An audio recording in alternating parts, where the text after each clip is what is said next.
बात करता हूँ। आजकल ना मतलब क्या श्राद्ध पक्ष है, हाँ, आपको 99% एस्ट्रोलॉजर्स ये कहते मिलेंगे चार्ट में कि पितृदोष है। और बोला फिर प्रभाव क्या है, तो उनका ना प्रभाव कॉमन होता है सबका। अच्छा, बोलेंगे घर में लड़ाई होना, बीमारी होना, संतान का ना होना, मन नहीं लगना, ठीक है, परिवार में संबंध खराब होना, आपका व्यापार ठप हो जाना, तो सारी समस्या होगी ये तो।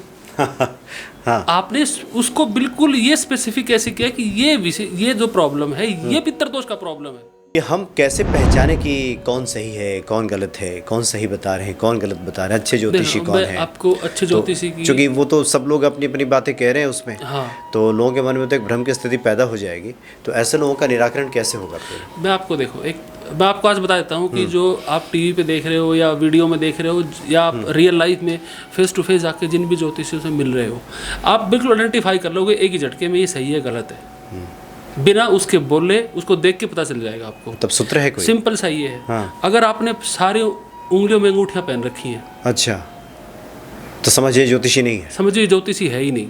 और लोग तो यही समझते हैं कि जिसने जितनी ज़्यादा अंगूठियाँ पहनी है, नहीं। माला पहनी है। जय सिया राम। जय श्री राम। हमारे जीवन को सुखमय और मंगलमय बनाने के लिए हमारे ऋषि महर्षियों ने काफ़ी कुछ खोज किया, और जीवन को हम किस प्रकार से सुचारू रूप से आगे बढ़ा सकें इसमें अपना योगदान दिया।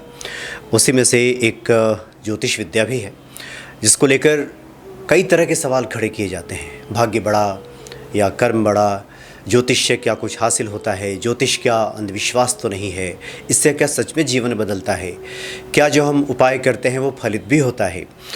आज एक ऐसी शख्सियत के सामने हम ये प्रश्न रख रहे हैं जिनके लिए मुझे लगता है कि सबसे एक उपयुक्त व्यक्ति ये होंगे। ये डॉक्टर अशोक शर्मा जी हैं। पहले तो स्वागत है आपका। जय सिया राम। डॉक्टर अशोक शर्मा जी के बारे में हम बताएं तो इन्होंने पीएचडी किया है मेडिकल एस्ट्रोलॉजी में, साथ ही एमबीए हैं, एमकॉम भी हैं। बहुत सारी किताबें आपने लिख चुके हैं, 6 किताबें आप लिख चुके हैं। तो लोगों का भला कैसे हो सके इसके बारे में तो हम आपसे बात करेंगे, लेकिन सबसे पहले हम आपसे यही जानना चाहेंगे कि ज्योतिष एक ऐसा विषय है जिसको लेकर के बहुत सारी भ्रांतियों की बात की जाती है, बहुत सारे प्रश्न सवाल उठाए जाते हैं। आपका रुझान इस तरफ कैसे हो गया? मैंने अभी पीएचडी जो किया है, ये मैंने सबसे लास्ट में पीएचडी पे आके रुका हूँ मैं। उससे पहले क्या था, मैंने एमबी किया, एमकॉम किया। मैं 2007 से ना अकल्ट को मैं देख रहा हूँ, समझ रहा हूँ, और स्पेशली इसमें जो बड़ा कंट्रीब्यूशन है, मैं पिछले लगभग 15 साल से ओशो को पढ़ता हूँ। अच्छा। तो दर्शन की जो समझ आई उससे धीरे धीरे चीज़ें आने लगी, और मैं ऑकल्ट में घुसते घुसते स्पिरिचुअलिटी में जाते जाते एस्ट्रोलॉजी बीच में आ गई। कैसे आ गई है? ये मैं जब जॉब में था तो मेरे एक होते थे जो बॉस थे, वो मनोज रावत जी होते थे, उत्तराखंड से। वो ज्योतिष जानते थे, तो हम दोनों साथ रहते थे। तो वो मेरे साथ बैठते, कुंडली लेके आते, मेरे को भी समझाते, तेरी कुंडली देखूँगा मैं, फिर किसी और की कुंडली मेरे से लेते, देखते, ऐसे करते करते फिर मेरा इंटरेस्ट इसमें आ गया। और उसके बाद फिर धीरे धीरे फिर मैंने खुद इसमें पढ़ाई करनी शुरू की। फिर मैंने इसमें पोस्ट ग्रेजुएशन किया, फिर उसके बाद मैंने इसमें पीएचडी किया, और फिर मैं रिसर्च में ज़्यादा चला गया। रिसर्च में जाते जाते मैंने 6 बुक्स भी लिखी एस्ट्रोलॉजी की, और नेक्स्ट ईयर लगभग 2 बुक और आ जाएंगी एस्ट्रोलॉजी पर ही। मतलब पूरा एकदम गहन कार्य में आप लगे हुए हैं। बस यही है, ज्योतिष को लेकर रिसर्च हमारा मेन है। अच्छा, हम लोग जिस समाज में रहते हैं, आपको भी कई बार सुनने को मिला होगा, कोई व्यक्ति जब ज़्यादा ज्योतिष की बात करता है या खासकर ज्योतिषों से परामर्श लेने की बात करता है, तो उसके जो बड़े बुजुर्ग हैं वो कहते हैं कर्म पे ध्यान दो, मेहनत करो, ये ज्योतिषियों के चक्कर में ना पड़ो, ये भी सुनने को आ जाए। आप भी सुनते होंगे ऐसा? बिल्कुल। क्यों कहते हैं लोग ऐसा? देखो, जो हमारा भारतीय समाज है ना, इसमें एक चीज़ है, हम हर बात में ना कर्म को लेते हैं बीच में। हमारे बुजुर्ग वही कहते हैं कि कर्म जैसा करोगे वैसा फल मिलेगा।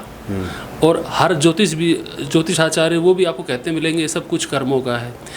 एक आप बिल्कुल सामान्य व्यक्ति से पूछोगे ना, तो वो भी कर्म की बात करता है। प्रकांड विद्वान है, जो पूरे दर्शन को समझता है, सनातन को समझता है, पूरे शास्त्रों को समझता है, वेद पुराण उपनिषद जो समझता है, सब कर्मों की बात करते हैं। लेकिन हमारे जीवन में ना गीता का प्रभाव हो जाता है। श्रीमद् भागवत गीता का प्रभाव।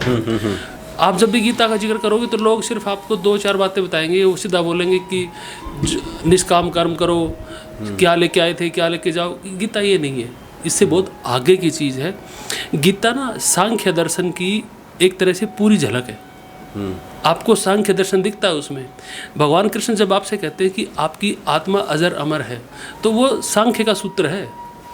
वो सांख्य कारिका जो है उससे सांख्य दर्शन आया है। कपिल मुनि ने जब उसमें कहा है कि पुरुष, प्रकृति और आत्मन, वो आत्मन की बात कर रहा है, वहीं से आता है।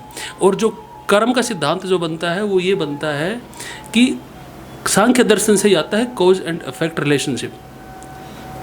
प्रकृति के अंदर कुछ भी घट रहा है कारण से घट रहा है। ये सांख्य दर्शन का मूल है। और इसी में ही आपको जब हम उसमें उपादान कारण यानी कि रेस्पॉन्सिबल, निमित्त, हम निमित्त हैं, हम निमित्त डालते हैं तब हमारा कर्मा होता है। तब भगवान कृष्ण ने निष्काम कर्म को इसलिए बोला है, और स्वामी विवेकानंद ने भी कर्म योग में इसीलिए कर्म को निष्काम बोला है कि आपकी जो आइडेंटिटी है वो पुरुष और प्रकृति है ना, इसके अलावा जो आत्मन तत्व है ना, वो कभी भी कर्मा में लिप्त होता ही नहीं है। ये बड़ा गहन विषय है, लेकिन जो मूल प्रश्न है, हम चाहते हैं कि इस बातचीत की प्रक्रिया को आगे बढ़ाया जाए, उसके पहले स्पष्ट हो जाए। आमतौर पे समाज में तो सुनने में मिलता है ना कि कर्म पे ध्यान दीजिए, ज्योतिष में क्या रखा है। तो क्यों लोग ऐसा कहते हैं कि क्या ज्योतिष को फलित होने में ये सबके साथ नहीं होता फलित, क्या इसलिए ऐसा लोग कहते हैं? हाँ, नहीं, उसके वो ज्योतिष जो पढ़ा रहा है, जो आप जिसे कुंडली दिखा रहे हैं ज्योतिष आचार्य, ये उस पर निर्भर करता है कि उसके जीवन के अपने अनुभव कैसे हैं। अच्छा, मतलब उसकी विद्या कैसी है? हाँ, ज्योतिष प्रेडिक्शन करने का साइंस नहीं है, फलित करने का साइंस नहीं है ज्योतिष। जो भी ज्योतिष होगा वो किसी भी ग्रंथ को पढ़ेगा, हम जीवन में सामान्य ग्रंथ पढ़े या ज्योतिष ग्रंथ पढ़े, वो हम उसकी इंटरप्रिटेशन कर रहे होते हैं। हमारी जो अपनी एक साइकोलॉजी है, अपना जो मेंटल सेटअप है, हम उसके अकॉर्डिंग उस चश्मे से देखते हैं उन चीज़ों को और फिर उसका अनुवाद करते हैं। तो ज्योतिष में जो लोग कर्म की बात करते हैं ना, ज्योतिष में कर्म ही है, आपको कर्म ही यहाँ पे लाया है। आप देखिए ज्योतिष में जो पढ़ रहे हैं, फर्स्ट हाउस में जब बात करते हैं ना, लगना से भी हम प्रोफेशन देखते हैं। 10th हाउस तो आपका है ही कर्मा का बेसिकली, लेकिन फर्स्ट हाउस से भी हम लोग आपका प्रोफेशन देखते हैं, क्योंकि उससे आपकी मेंटलिटी क्या है, आपका सोच विचार क्या है, आपका दृष्टिकोण क्या है, लाइफ को लेकर पर्सपेक्टिव क्या है। तो वो सारा का सारा आप जब फर्स्ट हाउस में आए हो, आप इस दुनिया में जब पैदा हुए हैं, तो आप का एक कार्मिक लायबिलिटी है, उसको लेके ही पैदा हुए हो। वो जो कर्म है ना, वही आपको यहाँ पे लेके आया है, और उसी के अकॉर्डिंग आपका जो चार्ट है वो आपको इंडिकेशन देता है कि आपकी लाइफ का डायरेक्शन किस डायरेक्शन में जाएगा, आप किधर जाएंगे, आपका कौन सा कर्मा आपको ड्राइव करेगा, और इस लाइफ में आप कौन कौन से कर्मा पूरे करने के लिए आए हो और उनको किस तरीके से पूरा करना है। ज्योतिषी का काम आपको सारा दिन फलित करना नहीं है। ज्योतिष का काम ये है, आपके चार्ट को देख के वो ये समझे कि आपकी सोल की जर्नी क्या है, उसका गोल क्या है, उसका लक्ष्य क्या है, उसे वहाँ तक आराम से पहुँचा देना। जी, इसको हम अगर सरल शब्दों में कहें, जो आपने बातें कही हैं, कि आमतौर पे ज्योतिषियों द्वारा जो एक गारंटी शब्द का इस्तेमाल किया जाता है कि काम होकर रहेगा, तो आप कह रहे हैं कि ज्योतिष का कार्य फलित कराना नहीं है, ये बताना है कि यहाँ पे दिक्कतें हैं, ये दिक्कतें आपके साथ ऐसा क्यों हो रहा है, आगे क्या हो सकता है, ये बता देना। लेकिन वो फलित कितना होगा, तो ये किस बात पर निर्भर करता है? कर्म पे। फलित देखो, फलित क्या है, आपके पास ना, जैसे कर्म है, हम बेसिकली जो सामान्य हम भारतीय शास्त्रों में जो शब्द पढ़ते हैं ना, कर्म के बारे में 3 हम लोग कर्म देखते हैं, क्रियमान है, संचित है, प्रारब्ध है। तो आपका जो चार्ट है ना, वो सारा प्रारब्ध कर्मा का है। संचित कर्म वो आपकी सोल के जितने भी अब तक के कर्म हैं, वो सारे संचित कर्मा है। उनमें से जो कर्म आप उठाए हैं आपने, जो आपको ईश्वर ने इस जन्म में दिए हैं, वो सारा प्रारब्ध है। जो क्रियमान है वो आपका फ्री विल है, क्योंकि अगर आप ये कह दोगे कि सब कुछ ही तय है, सितारे ही तय करते हैं, तो फिर आपके हाथ में क्या है? नहीं, फ्री विल आपके पास है, आपको कहीं जाना है, आपकी चॉइस है, आप टैक्सी से जाएंगे, कार से जाएंगे, बस से जाएंगे, अपनी गाड़ी से जाएंगे, आपके पास चॉइस है, लेकिन आपको जाना वहीं है। ये आपका प्रारब्ध है कि आपको जो पेरेंट्स मिल रहे हैं, जो भी आप किसी रिलेशनशिप में जा रहे हैं, कैरियर चूज कर रहे हैं, सब कुछ कर्मा है। वो वहाँ से आपकी लाइबिलिटी है। आपका चार्ट आपको बताएगा कि आपके हाउस में, आपकी कुंडली में किसी हाउस में कोई स्पेसिफिक प्लैनेट है तो उसका एक पर्पज है कि वो एक खास एजेंडा है लेके आया है चार्ट में। ऐसा नहीं है ना कि आपके चार्ट में वो पहले घर में आ गया, मेरे में तीसरे में आ गया, तो मेरे में तीसरे में क्यों आया है, उसका एक कारण है। वो जिस हाउस में जा रहा है उस हाउस से रिलेटेड आपकी, यानी हमारे पुराने कर्मों पे निर्भर कर्मों करता है। पर ही निर्भर तो शर्मा जी बताएं कि जो लोग आपको सुन रहे हैं उनके मन में बात आ रही होगी कि सब तो कर्म निर्धारित करता है, कुछ हमारे पुराने कर्म हैं जो प्रारब्ध हैं, बिल्कुल, और जो हमारा जो वर्तमान कार्य है जो चल रहा है, वर्तमान हमारे कर्म हैं, वो सब निर्धारित करते हैं। तो फिर ज्योतिषी का रोल कहाँ पे आ जाता है, ज्योतिष विद्या का रोल क्या हो जाता है? ज्योतिष विद्या का रोल ये है, ज्योतिष जो है, देखो आचार्य वराहमिहिर ने जो इसे कहा है, ज्योतिष के अलावा एक शब्द और यूज़ किया है इसके लिए, वो है काल विधान। अच्छा, काल विधान, इसका मतलब ये काल हम जनरली क्या करते हैं, समय और काल में फ़र्क नहीं पता। हम लोग जो आजकल मॉडर्न लोग हो गए हैं तो हर चीज़ में टाइम मानते हैं, टाइम लिखा जाता है, टाइम ट्रैवल है, ये टाइम कंसेप्ट नहीं। काल शब्द अलग है, काल मनवंतर में होता है। आपका प्रलय से, आपका सृष्टि रचना से लेके विनाश तक की जो बीच का जो है वो काल है। टाइम आपका ये है कि आपका इस बर्थ का है, आपके जन्म से लेके आपकी डेथ तक का जो टाइम उसे है, वो उसे हम समय बोलते हैं मॉडर्न भाषा में। लेकिन काल बड़ी चीज़ है। तो जो काल का विधान जो है, इसका मतलब ये हुआ कि काल को समझने के जो सिद्धांत है, जो नियम है, जो भी परंपराएं, जो भी आपके विचार हैं या नियम हमने निर्धारित किए हैं ऋषियों ने, वो सारे काल विधान में है, वो ज्योतिष में है। और ज्योतिष में क्या है, आप इस यूनिवर्स में जब आए हो ना, तो यूनिवर्स में देखो कहीं पर भी कोई चीज़ फिक्स नहीं है। ये ज्योतिष नहीं कहती, ये क्वांटम फिजिक्स है। आज का जो क्वांटम फिजिक्स है वो कहता है कि कोई भी चीज़ स्टेबल नहीं है इस यूनिवर्स में। और स्टेबल नहीं है तो क्या है, अब कोई सोल यहाँ पे आई है, अब पृथ्वी भी है, वो भी हवा में है, आकाश में है, घूम रही, ब्रह्मांड में घूम रही है, कहीं फिजिकल चीज़ पे तो रुकी नहीं है। तो हो क्या रहा है, आप ये किसी सोल का इस अस्तित्व में जब आएगी, वो इस ब्रह्मांड में जब वो प्रकट रूप में आएगी, तो उसको मेज़र कैसे करेंगे? उसको मेजर करने के लिए हमने लैटिट्यूड लिया है। हवा में तो एरोप्लेन भी चलता है तो लैटिट्यूड ले रहे हैं उसका। नहीं, आप अब देखिए, हाँ, उसमें ये तो काफ़ी गहरी बातें आप करना शुरू कर दे रहे हैं, जो कि आपने 6 किताबें लिखी हैं इस पर। हाँ। हम तो चाहते हैं कि जो भक्त आपको सुन रहे हैं, हाँ, उनको ये लगे कि जब कोई परेशान होता है तो ज्योतिषी को ढूंढता है, बिल्कुल, ईश्वर के दरबार में जाता है, ईश्वर की शरण में जाता है।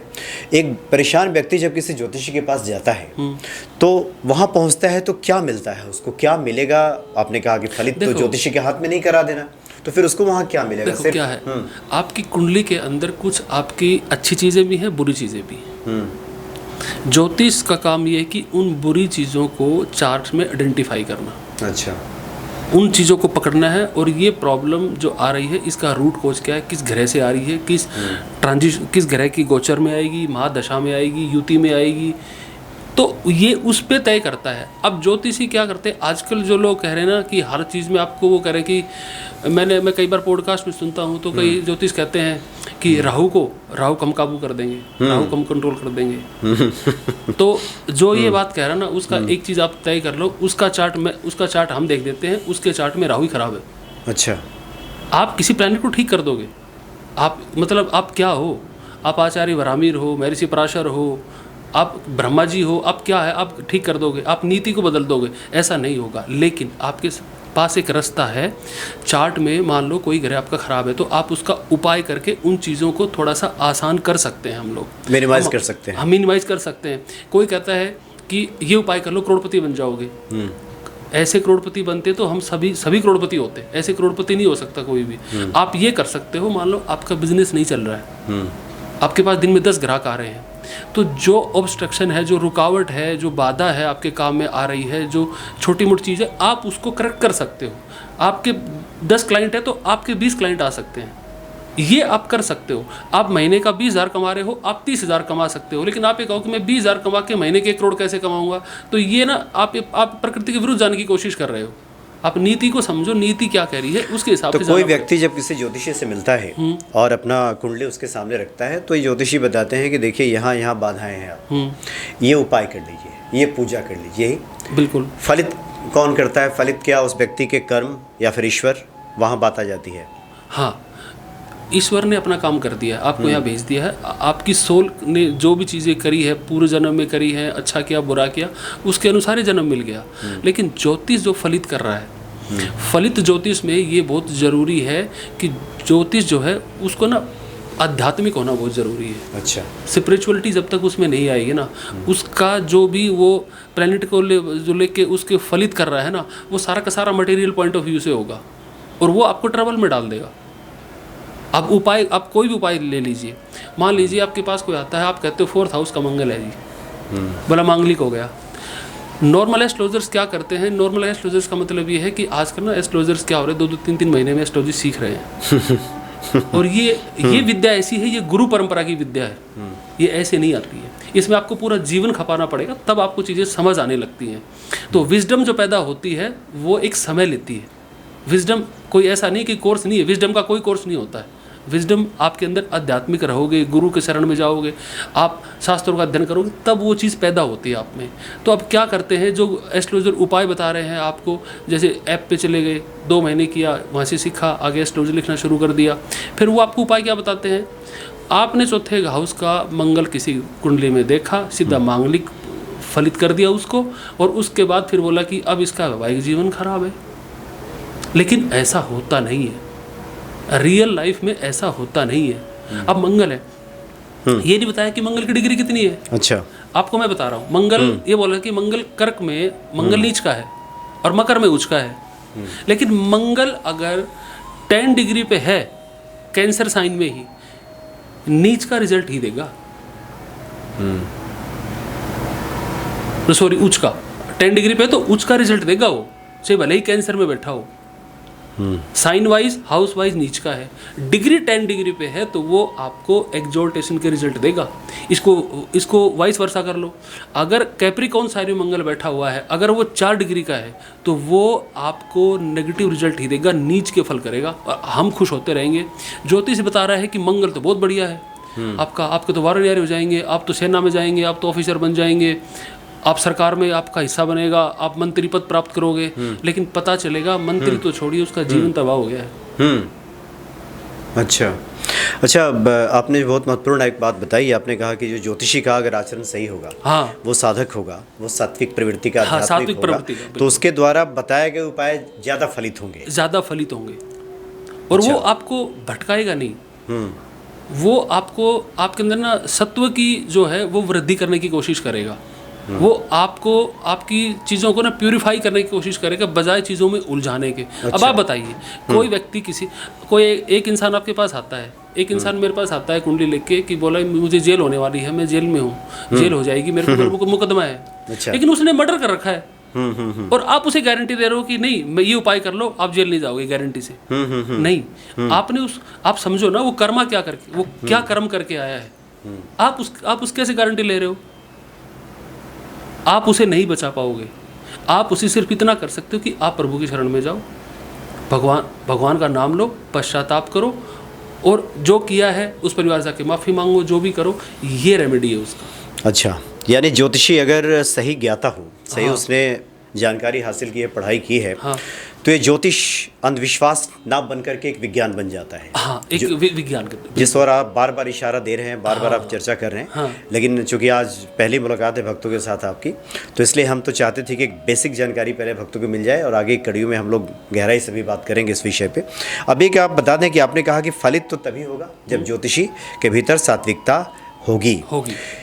एक बात और देखने में आती है, जो सबसे ज़्यादा लोग आजकल डरते हैं शनि की 7.5 से।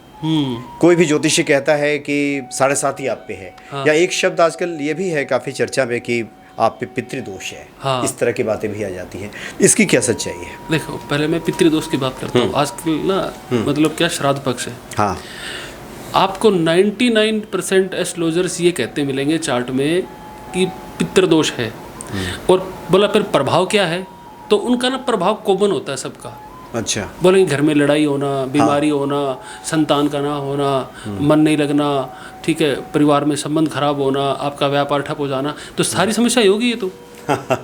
आपने उसको बिल्कुल ये स्पेसिफिक कैसे किया कि ये जो प्रॉब्लम है ये पितृदोष का प्रॉब्लम है। तो इसका मतलब ये है कि पितृदोष ही सारी प्रॉब्लम दे रहा है, आपकी कुंडली कोई काम नहीं कर रहा, आपका कोई ग्रह काम नहीं कर रहा। हम वो ज्योतिष ये कहना चाहता है, नहीं, गलत है। आप ज्योतिष के पास जब भी जाओ तो उसे पूछो, वो कहता है ना कि ये आपकी कुंडली में पितृदोष है, तो आप स्पष्ट पूछिए कि पितृदोष है तो किस लाइफ के किस एरिया में ट्रबल देगा, ये सारी ट्रबल तो नहीं देगा। और सिंपल सा क्या है, देखो ज्यादातर मामलों में तो लोग कॉमन बात करते हैं, शनि के 7.5 है तो यही सारे प्रॉब्लम्स, पितृदोष है तो यही प्रॉब्लम्स। देखो आजकल ना जब तक आप बिल्कुल स्ट्रक्चर्ड वे में एजुकेशन नहीं लोगे, प्रॉपर अपनी पढ़ाई नहीं करोगे, गुरु के साथ बैठ के नहीं सीखोगे, प्रैक्टिस में नहीं लाओगे, क्लासिक्स को नहीं पढ़ोगे, तो होगा क्या, पता क्या है। अब ये आप कुछ भी रेमेडी बता रहे हो ना, आप कुछ भी बताए जाओगे तो उसका कोई वो नहीं है, अपनी मर्जी से आप कुछ भी बताओ, उसका कोई अर्थ नहीं निकलता। अब 7.5 को कोई कह रहा है 7.5 आ गई, मतलब एस्ट्रोलॉजर्स के पास ना 99 पॉइंट के पास क्या होता है, वो कुंडली में 3-4 चीज़ें ही देखते हैं। काल सर्प योग दिख जाए, मांगलिक लो दिख जाए, शनि की 7.5, बस अब उसको प्रेडिक्शन करना आसान हो गया। अब वो कुछ भी पूछेगा तो बोलेगा 7.5 वजह से हो रहा है। उसने फिर पूछा, अच्छा हेल्थ खराब रह रही है, अच्छा ये तो 7.5 वजह से हो रही है। फिर दोबारा कुछ भी पूछे, वो इनसे बाहर नहीं जाएगा। उसको एस्ट्रोलॉजर को बढ़िया स्कोप मिल गया है, अब वो आपको उसी बाउंड्री के अंदर अटका के रखेगा। ऐसा नहीं होता है। अब काल सर्प के लोग आपको एस्ट्रोलॉजर्स मेरे देखे हैं, एग्जाम्पल देते मिलेंगे आपको कि देखो सचिन के में है वो ऐसे कर गया, उसके में था वो बर्बाद हो गया, तो भाई डिफरेंस क्या है वो बताओ ना इनको। उसके में ऐसा कौन सा है, आपके में ऐसा कौन सा है, वो बताइए। तो इसका सत्य क्या है पितृदोष का? पितृदोष का ये है, देखो पितृदोष का मतलब ये है कि आपका जब भी सन है ना, अब बिल्कुल बेसिक रूल समझ लो चार्ट में देखने का, जब भी आपका सन यानी कि आपकी आत्मा, आपका सूर्य आपकी आत्मा, उस पर जब भी ग्रहण होगा ना, और ग्रहण क्या, वो ग्रहण हो या पीड़ित हो, उसमें या तो शनि का संबंध हो, राहु केतु दोनों छाया ग्रह हो, इनका संबंध हो सूर्य के साथ, या हमने बृहस्पति को भी ना, बृहस्पति भी इसमें ऐड करेंगे हम सूर्य के साथ। बृहस्पति के साथ भी जब शनि राहु केतु आते हैं तो कहीं ना कहीं पितृदोष बनता है। वो इसलिए बनता है, बृहस्पति 9वें घर का है, पूर्वजों का है, हमारी लीनिएज है, हमारी पीढ़ियाँ जो गुजर गए, हमारे पूर्वज जो गुजर गए, तो वो भी उनकी आत्माओं को रिप्रेजेंट करता है। सूर्य और बृहस्पति दोनों 9वें घर के कारक हैं। तो सूर्य जब क्या है, जब भी सूर्य यानी कि आत्मा पे ग्रहण लगेगा, जब भी आपकी आत्मा पे ग्रहण लगेगा तभी आपको पितृदोष होगा। और ग्रहण जो है ना, अब हम जो एक्लिप्स पढ़ते हैं, सूर्य ग्रहण का जो एक्लिप्स पढ़ते हैं हम, जो भी ग्रह है आपका ग्रहण 3 तरह होगा। आपका मेंटल एक्लिप्स होता है, आपका फिजिकल बॉडी पे एक्लिप्स होता है, आपका माइंड पे होता है।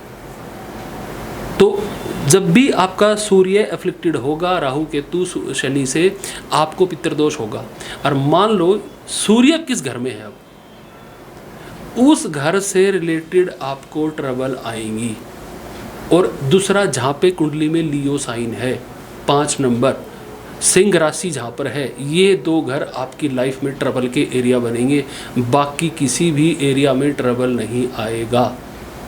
इसको लक्षणों से अगर लोग जानना चाहें तो कोई स्पष्ट लक्षण हो जो ये पितृदोष का, जैसे मैं बता रहा हूँ आपको, जैसे मान लो किसी का 2nd हाउस में आ गया, 2nd हाउस में सन है, सूर्य किसी के आ गया और वो शनि से पीड़ित है, या उस पर दृष्टि है उसकी, या उसके साथ कंजक्ट है, या सूर्य राहु केतु शनि के नक्षत्र में है, ये तय हो गया कि ये पीड़ित है।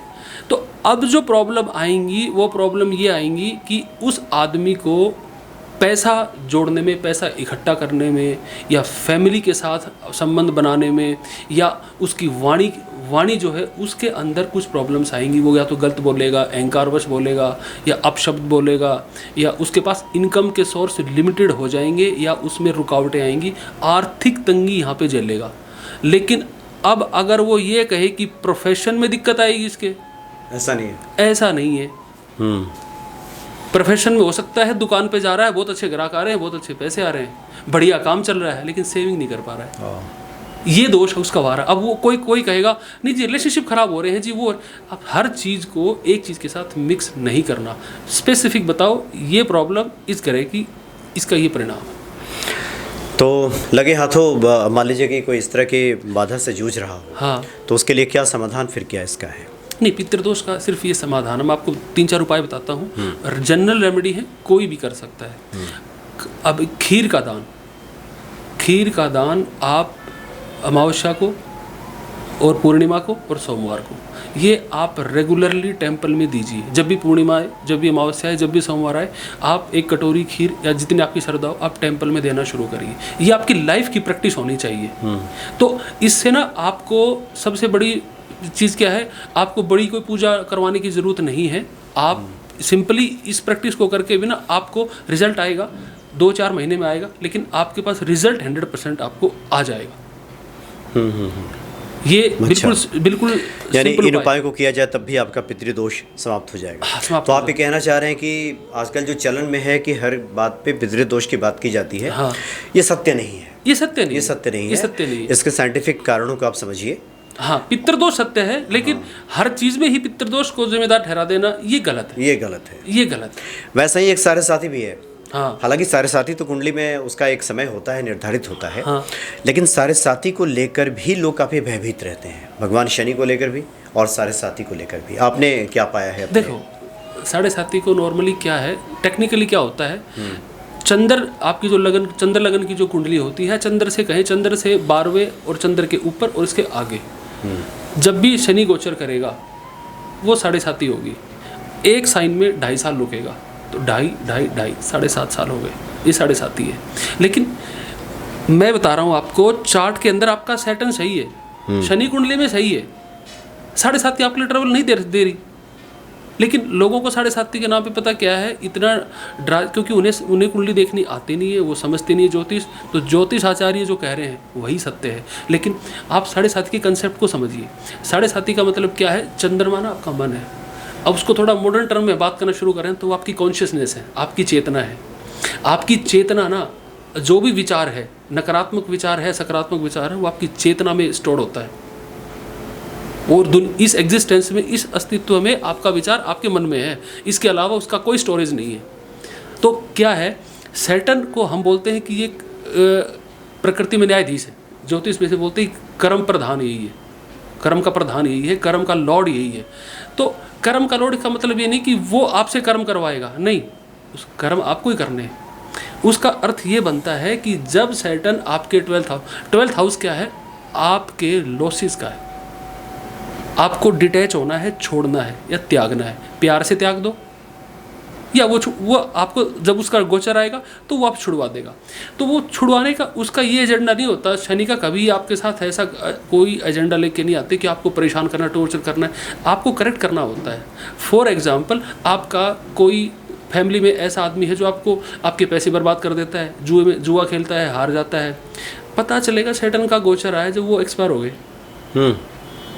अब आप पे डिपेंड है ना, आपने इसे कैसे देखा है कि आपने इसे दुख लिया कि मेरा भाई गया, आप रोए। लेकिन शनि ने आपको समस्याओं से निजात दी है कि ये आदमी आपके जीवन को बर्बाद कर रहा था। आपको कुछ लाइफ में बड़े लॉसेस होते हैं। आपका कोई बड़ी बीमारी थी, आपको बीमारी थी, और बीमारी में आपकी मृत्यु हो गई रिश्तेदार की। एक मान लो किसी को बड़ी बीमारी है, कोई गंभीर असाध्य रोग है, अगर वो हॉस्पिटलाइज है, पिछले 5 महीने से, 6 महीने से, 2 साल से कोमा में है, आपका बहुत पैसा लग रहा है, सैटर्न बढ़िया है, तो सब आपका सैटर्न अच्छा है कुंडली में, शनि अच्छा होगा, जब वो गोचर में आएगा ना उसको फ्री कर देगा।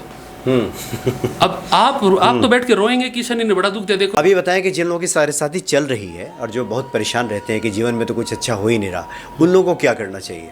देखो, अब जैसे कुंभ में शनि है, तो जिन लोगों को भी साढ़े साती चल रही है, पहली बात तो ये दिमाग से निकाल दो कि साढ़े साती आपके ऊपर कोई दुनिया में कुछ आपके साथ अलग हो रहा है। ऐसा नहीं है। कोई ग्रह अच्छा नहीं होता, कोई ग्रह बुरा नहीं होता।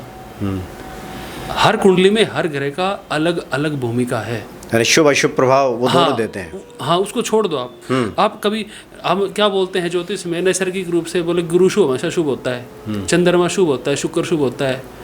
जब आप मृत्यु के योगों के बारे में पढ़ोगे ज्योतिष में, आपको पता चलेगा गुरु मारता है, गुरु जीव है, डेथ वही देता है, चंद्रमा देता है। चंद्रमा का कैंसर में बहुत बड़ा रोल है।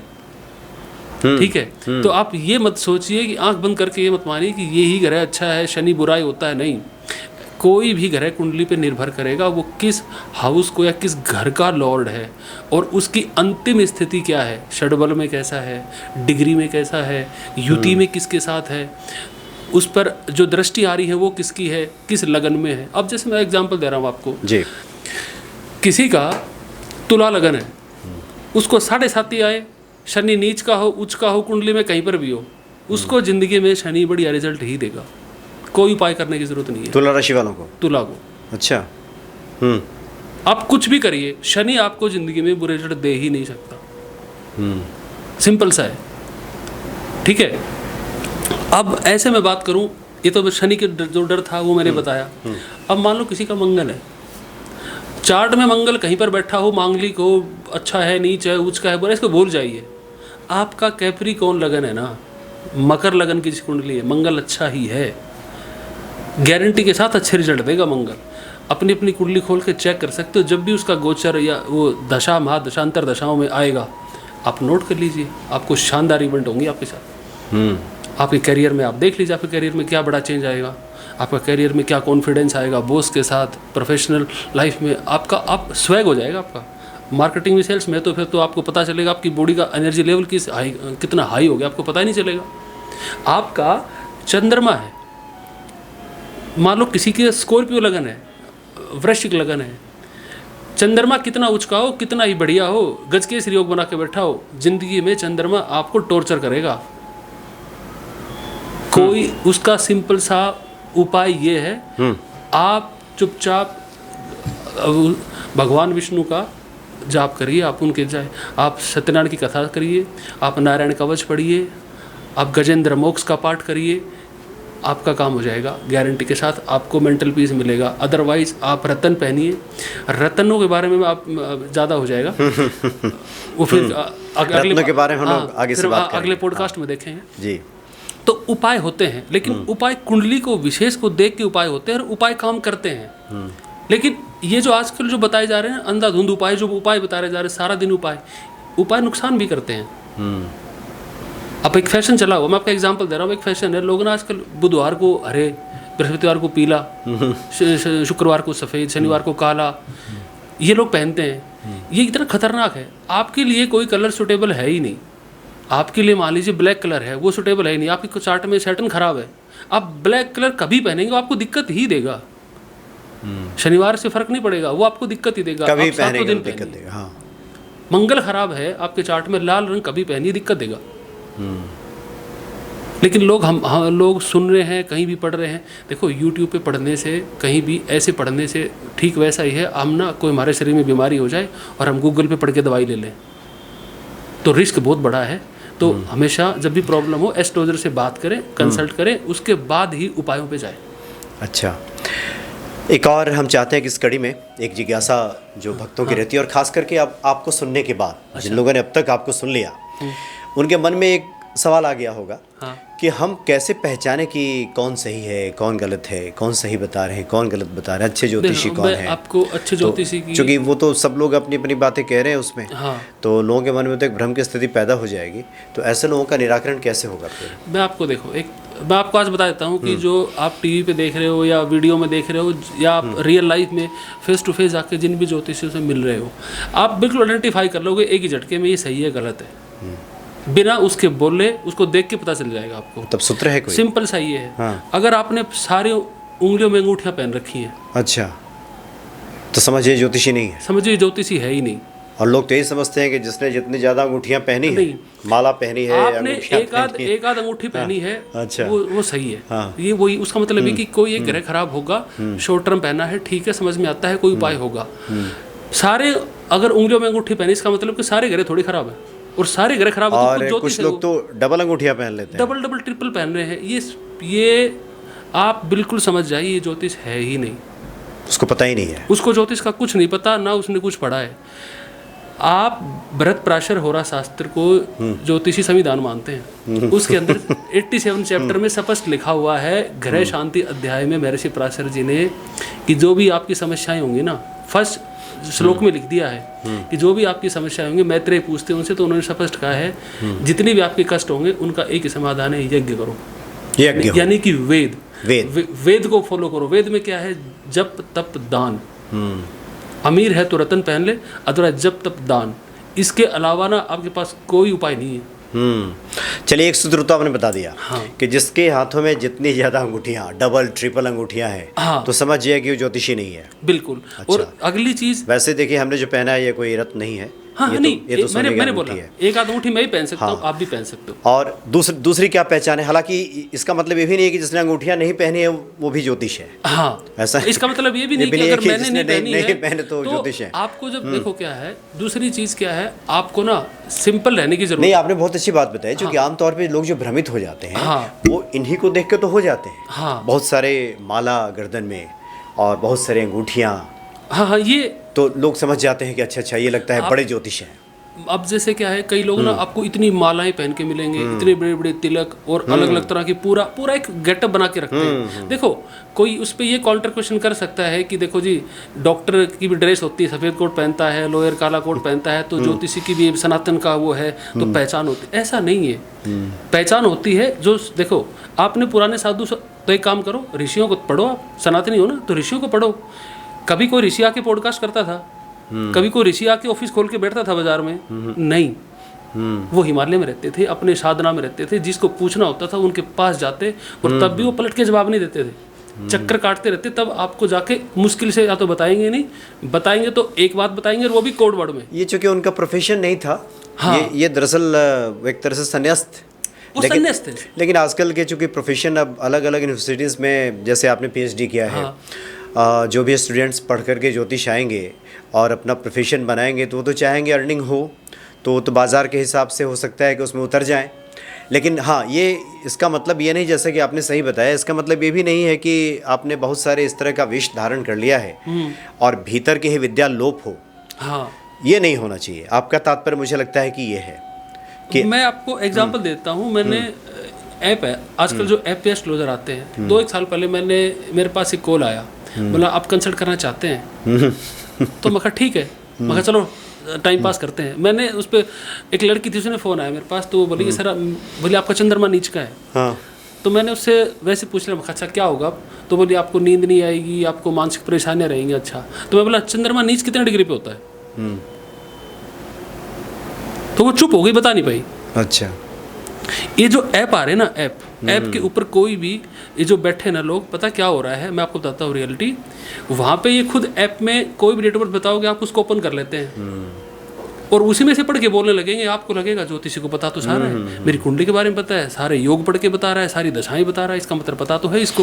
नहीं, जितने सारे जो एप्लीकेशंस चल रहे हैं, बहुत सारे ये तक टॉक करके से, नहीं, XYZ जो भी चल रहे हैं, जो भी हो, मतलब ये तो एक उदाहरण हमने कहा, क्योंकि इसके बारे में हमें पता भी है, इसलिए हमने इसका जिक्र कर दिया कि ज़्यादातर मामलों में 2 महीने 3 महीने का कोर्स करके लोग वहाँ बैठ जाते हैं। हाँ, बैठ जाते हैं। बल्कि कुछ लोग हमने तो देखा है कि अपनी आईडी पे, कि एस्ट्रोलॉजर की आईडी है, वो ऐसे व्यक्ति को वहाँ बैठा देता है जिसको ज्योतिषी के ज्ञान के बारे में कुछ पता ही नहीं है, कुछ जानकारी नहीं। जैसे होता था कि पहले बहुत सारे राज्यों में होता था कि स्टूडेंट्स कॉपी लिखते थे और जांच करने के लिए ऐसे आदमी को प्रोफेसर साहब दे देते थे जिसको विद्या से कोई लेना देना ही नहीं था।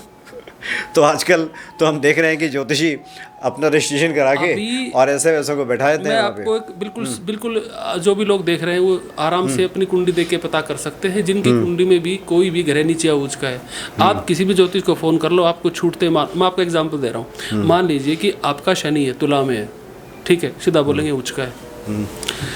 अब आपको वही शनि आपका लगन में बैठा हुआ तो बोलेंगे सीधा शनि नीच का है जी।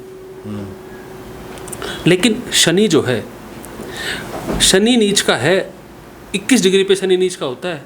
अच्छा। और 21 डिग्री पे उच्च का होता है। अगर मेष में है तो नीच का हो गया। 21 डिग्री पे है तो ही वो परम नीच का है। पराशर जी ने स्पष्ट परमोच्च लिखा है वहाँ पे। अब पढ़ते नहीं, एक अलग चीज़ है।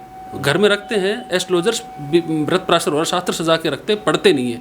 उसमें लिखा परमोच्च डिग्री, परमोच्च डिग्री के अंश के ऊपर है। इसका मतलब 21 डिग्री पे वो आपको नीच के रिजल्ट देगा। अच्छा। लेकिन उससे अगर वो 2-3 डिग्री आगे पीछे हो गया है तो वो स्वक्षेत्री के रिजल्ट देगा, ना कि नीच के। अच्छा, ये बताइए, आपने जो किताबें लिखी हैं, 6 किताबें लिखी हैं आपने, उसमें आपने क्या बताने की कोशिश की है, क्या बताया है ज्योतिष के बारे में? एक संक्षेप में बता दें हाँ, कि वो है क्या। देखो मैंने 6 किताब लिखी, तो पहली जो किताब है वो सक्सेसफुल कैरियर थ्रू एस्ट्रोलॉजी, कि आप सही कैरियर कैसे चूज करें, आपकी स्टेबल प्रोफेशन या बिजनेस वो कैसे होगा। दूसरी मेरी किताब आई मेडिकल एस्ट्रोलॉजी पे, कि बीमारियां क्यों होती हैं, कैसे होती हैं, इनका ड्यूरेशन क्या होता है, ठीक होंगी भी या नहीं होंगी, ये सब उसमें है। तीसरी मैंने एक किताब लिखी मांगलिक दोष एंड मैरिज, उसके अंदर मांगलिक दोष का रियलिटी क्या है, ये होता भी है कि नहीं होता, कैसे ये काम करता है। और मैं आपको बता दूं, मांगलिक दोष का शास्त्रों में कहीं वर्णन नहीं है। मैं आपके नेक्स्ट पॉडकास्ट में स्पेशल मांगलिक के ऊपर बोलूंगा, तब आपको पता चलेगा। मांगलिक दोष से क्लासिकल लोग एग्जांपल के साथ काफी डरते रहते हैं मांगलिक को लेकर लोग बहुत डरे हुए हैं। अच्छा, अगली मैंने किताब लिखी ट्रिनिटी ऑफ एस्ट्रोलॉजी। ट्रिनिटी का मतलब ये हुआ कि साइन, हाउस, प्लैनेट, ये कैसे आपकी लाइफ में मैनिफेस्ट होते हैं, इनको ब्लेंड करके कैसे प्रिडिक्शन बनती है। अभी मेरी रिसेंट एक बुक आई थी नक्षत्रा पर, 27 नक्षत्रा जो है, इनके ऊपर पूरा A to Z आपको पूरा मिलेगा। नक्षत्रा के बिना एस्ट्रोलॉजी जीरो है। लास्ट किताब जो मेरी आई थी वो थी कार्मिक जर्नी इन एस्ट्रोलॉजी। अच्छा, कि एस्ट्रोलॉजी के पॉइंट ऑफ व्यू से देखोगे ना, आपकी चार्ट में ना आपकी एक यात्रा है, कर्मों की यात्रा है। आप कहाँ कहाँ से गुजरोगे, कौन मिलेंगे, कैसे होंगे, क्यों मिल रहा है, आपके साथ लड़ाई क्यों हो रही है, माँ ऐसी क्यों मिली, भाई ऐसे क्यों मिले, बार बार नौकरी क्यों बदली, आपका अल्टीमेट जो गोल था वो आप वहाँ कैसे अचीव करोगे, कैसे पहुँचोगे। आज की कड़ी में एक आखिरी सवाल आपसे ले लेते हैं कि अगर कोई व्यक्ति आपसे अगर मिलता है, आपसे संपर्क करता है, ठीक है, आप तो कह रहे थे अभी चर्चा में कि आप तो वैसे डायरेक्ट नहीं मिलते, नहीं मैं personal face to face consultation नहीं मिलते, नहीं। लेकिन कोई बात करता है तो फिर आप क्या देखते हैं? जो कि आप तो बहुत गहराई से वो सब बातें बता रहे हैं कि और किसी को बरगला नहीं रहे, आप ये कह रहे हैं कि आपने कर्मों दे, तो आप क्या देखते हैं उसमें? देखो, आप किसी को कंसल्ट करना है तो फ़ोन नंबर है, उस पर कॉल करके अपॉइंटमेंट बुक करके ले आप कुंडली विश्लेषण करवा सकते हैं। लेकिन देखो, मेरा कुंडली में देखने का जो मेन जो मैं चीज़ें देखता हूँ, वो देखता हूँ कि आपकी लाइफ की ना रियल सफरिंग्स क्या है। अच्छा, और उनका रूट कोज क्या है। मैं उसके अकॉर्डिंग जनरल रेमेडी में नहीं देता आपको। अच्छा, ऐसा नहीं कि अंधी दौड़ में बताए जा रहे हैं, ये कर आपका लीजिए, वो चार्ट कर मैं आपको लीजिए। एग्जांपल दे दूं, रेमेडी के तौर पे मान लो मैंने आपको दे दिया एक रतन दे, आपने पूछा सर मुझे रतन कौन सा पहना है, मैंने आपको थोड़ी देर पहले बताया था कि रतन कौन सा पहना है, आपने सीधा लगने इसका रतन उठाया दे दिया उसको, बोला ये आपकी हेल्थ को सही रखेगा, आपकी ओवरऑल लाइफ को बैलेंस करेगा।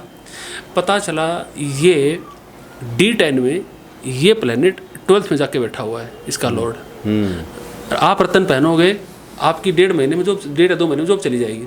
अच्छा, जब होता है कुछ लोगों का, कुछ लोग कहते भी हैं, हाँ। अरे 50,000 का हमने रत्न पहन लिया और आपकी जॉब चली कोई फायदा नहीं हुआ और हाँ। नुकसान हो गया। वो और नुकसान हो गया आपने, क्योंकि आजकल प्रैक्टिस यही है ना, जो नए नए एस्ट्रोलॉजर आ रहे हैं क्या कर रहे हैं, सीधा 1 5 9 मूल ये त्रिकोण के हाउस हैं, धर्म त्रिकोण बोलते हैं, इनके न प्लैनेट पकड़ेंगे और आपको रतन दे देंगे। आप कुंडली के 12 घरों में से किसी भी घर का रतन पहन सकते हो।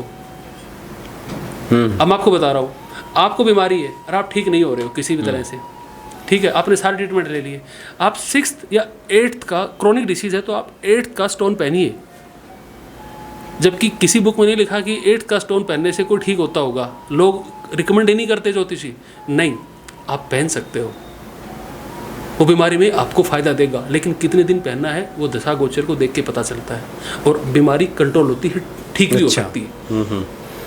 तो डिपेंड करता है, हर चार्ट में अलग अलग उपाय हैं, उपाय स्पेसिफिक होते हैं, जर्नल नहीं होते। हाँ बिल्कुल, जनरल नहीं होते, वो अलग अलग व्यक्तियों के हिसाब से उसका निर्णय लिया जाता है कि किसके लिए क्या कुछ समुचित है। Exactly. और समुचित उपाय ही फलित होता है। तो आज तो आपने बहुत सारी जिज्ञासाओं के बारे में चर्चा की, बहुत सारे भ्रम और भ्रांतियाँ जो थी उस पर भी आपने बातें की। हालांकि अभी बहुत सारी जिज्ञासाएं शेष रह गई हैं, चूँकि इतना एक गहन विषय है कि आधा घंटा 40 मिनट में पूरी बातें समा नहीं सकती। आगे आपसे बातचीत होगी तो आपने स्वयं कहा कि एक बार मंगल दोष पे हम लोग जरूर बात करेंगे, मंगल दोष पे, हाँ, रत्नों पे बात करेंगे, रत्नों जिसके चलन की बहुत आजकल बातें होती हैं कि इसका सच क्या है। चलिए, आज बहुत आनंद आया आपसे बातचीत करके, बहुत बहुत धन्यवाद। थैंक यू, धन्यवाद। जय सिया राम। जय सिया राम।